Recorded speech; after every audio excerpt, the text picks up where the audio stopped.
T is for TFT. Well, it had to be, didn't it?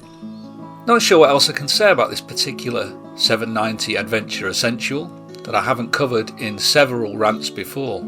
So anyway, I've been riding for about half an hour in 8 degrees Celsius and with my new TFT, and unfortunately I have to report that already the top right hand corner is showing condensation inside it.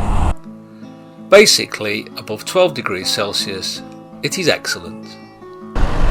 And anyway, because it is today 15 degrees Celsius, my TFT is completely clear.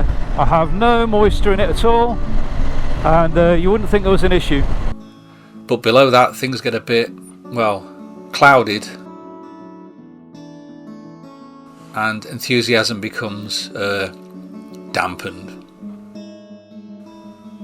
In itself, it does a great job of supplying information and allowing you to configure the bike. I really like the simple and intuitive KTM buttons. Contrast that to the new Africa Twin. And even changes colour in the dark, or you can set it to dark mode all the time if you prefer. But it has a fault. It is a known fault. I've had confirmation from KTM that they are aware of the issue and are, quote, working hard to find a solution. But I was not optimistic, even before the lockdown, that one will be forthcoming anytime soon.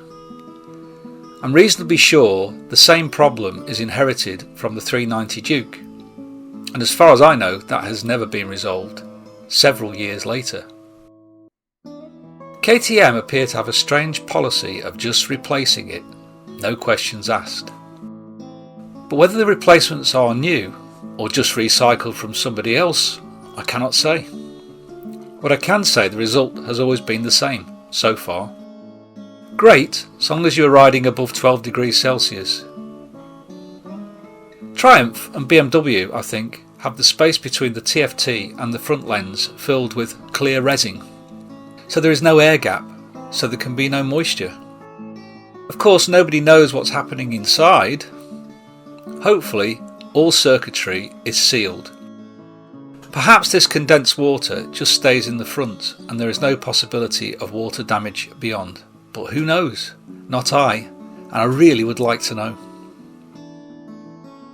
T is also for TomTom. TomTom Rider 550. This also has a tendency to condensation and fogging. What is it about the screens I own?